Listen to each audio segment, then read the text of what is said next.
সবচেয়ে কম উপকরণে কম সবজি দিয়ে চাইনিজ ভেজিটেবলটা কিভাবে এরকম মাখা মাখা করে তৈরি করতে পারবেন সেটাই আজকে আপনাদের সাথে শেয়ার করব। হ্যালো দেয়ার এভরিওয়ান, আসসালামু আলাইকুম। আশা করি যে যেখান থেকে ভিডিওটি দেখছেন আল্লাহর অশেষ রহমতে অনেক ভালো আছেন, সুস্থ আছেন। আশা করি দেখেই বুঝতে পারছেন কতটা লোভনীয় আর মজাদার হয়েছে। চলুন একসাথে প্রস্তুত করে ফেলি।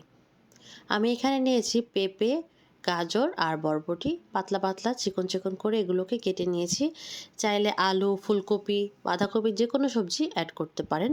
আমি এই ৩টা নিব আর সাথে নিয়েছি হচ্ছে ৩ রকমের ক্যাপসিকাম, মাশরুম আর সাথে চিকেন নিয়েছি। চিকেনটাকে হচ্ছে আমি সয়া সস, আদা রসুন আর হালকা একটু টমেটো সস দিয়ে একটু লবণ দিয়ে হচ্ছে ম্যারিনেট করে রেখেছিলাম।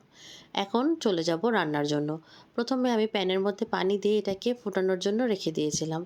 যখন ফোটানোর পর্যায়ে চলে আসবে সেই পর্যায়ে হচ্ছে আমি সবগুলো সবজি একে একে দিয়ে দিলাম। কোন তারপরে 80% এর মতো সিদ্ধ করে নামিয়ে স্ট্রেন করে রেখে দিব। এখন প্যান বসিয়ে দিলাম চুলায় রান্নার জন্য, দিয়ে দিলাম সাথে তেল আর দিয়ে দিলাম তেজপাতা আর দারচিনি। এখন আমি দিয়ে দিব হচ্ছে পেঁয়াজের কুচি। একটা বড় সাইজের পেঁয়াজ কুচি করে নিয়েছি, সাথে দিলাম 4-5টা কাঁচামরিচ মাঝ বরাবর ফালি করে কেটে। পেঁয়াজ আর কাঁচামরিচকে এখন তেলের মধ্যে একটু ভেজে নিয়ে দিলাম সামান্য একটু আদা রসুনের পেস্ট। এখন আমি এটাকে আরেকটু নাড়াচাড়া করে নিব। তারপরে দিয়ে দিব হচ্ছে ম্যারিনেট করে রাখা চিকেন। চিকেনটা চাইলে আপনারা আরেকটু বড় করে কাটতে পারেন, যেহেতু এটা আমার ফ্রোজেন ছিল সেখান থেকে আমি অ্যাড করে দিয়েছি। একটু চিকেনটাকে কিছুক্ষণ রান্না করার পরে দিয়ে দিলাম ক্যাপসিকাম, সবুজ ক্যাপসিকাম, হলুদ ক্যাপসিকাম আর লাল ক্যাপসিকাম। যে কোনো একটা দিলেই পারবেন, সমস্যা নেই। আর এখানে যেহেতু আমার ফ্রোজেন করা ছিল এগুলো, তো আমি এখান থেকে ডিরেক্টলি দিয়ে দিলাম। এখন এটাকে তেলের মধ্যে কিছুক্ষণ ভেজে নিলাম। সাথে দিয়ে দিলাম হচ্ছে মাশরুম। মাশরুমগুলোকে লম্বা লম্বা চিকন চিকন করে কেটে নিয়েছি। সেটা ক্যানের মধ্যে যে মাশরুমটা পাওয়া যায় সেই মাশরুমটা আমি অ্যাড করেছি। তারপর এগুলোকে বেশ কিছুক্ষণ ভেজে নিলাম, যাতে করে আমি, আর যেহেতু এটা ফ্রোজেন ছিল, কোনো প্রকার কোনো পানি না থাকে। এভাবে করে ভেজে নিয়েছি। তারপরে স্ট্রেন করে রাখা সব সবজিগুলো আমি ঢেলে দিচ্ছি। সবজিগুলোকে একটু ভালো করে সিদ্ধ করেছি, যাতে করে খুব তাড়াতাড়ি ভেজিটেবলটা রান্না হয়ে যায়। এখন আমি এর মধ্যে দিলাম হচ্ছে লবণ। লবণটা আগে দেইনি, কারণ সিদ্ধ করার সময় যদি আপনি লবণ অ্যাড করেন তাহলে সবজির যে কালারটা সেটা নষ্ট হয়ে যায়। এই জন্য আমি এই পর্যায়ে লবণ অ্যাড করছি।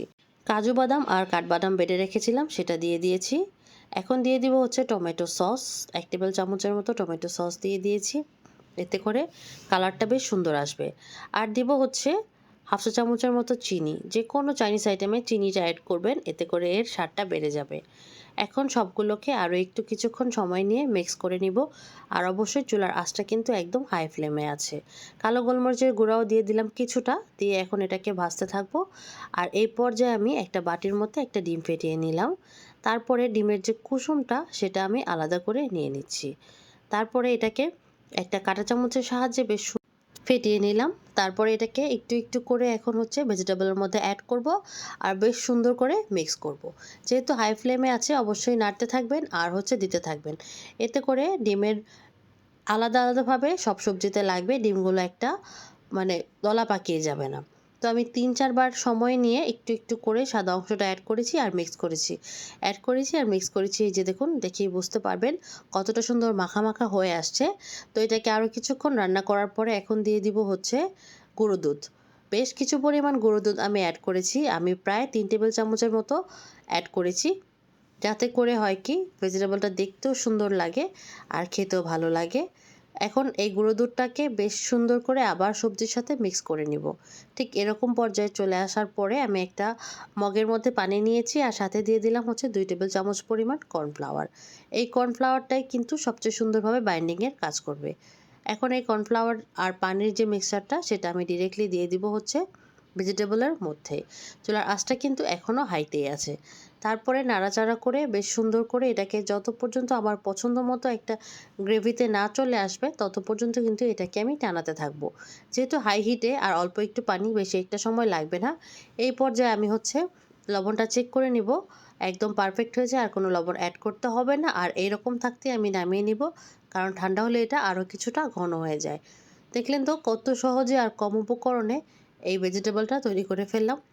আশা করি পোলাওয়ের সাথে আপনারা এটা তৈরি করতে পারবেন, অথবা পরোটা রুটির সাথেও কিন্তু বেশ জমে যায়। সবাই ভালো থাকবেন, সুস্থ থাকবেন। আজকের মতো এখানেই বিদায় নিচ্ছি। আল্লাহ হাফেজ।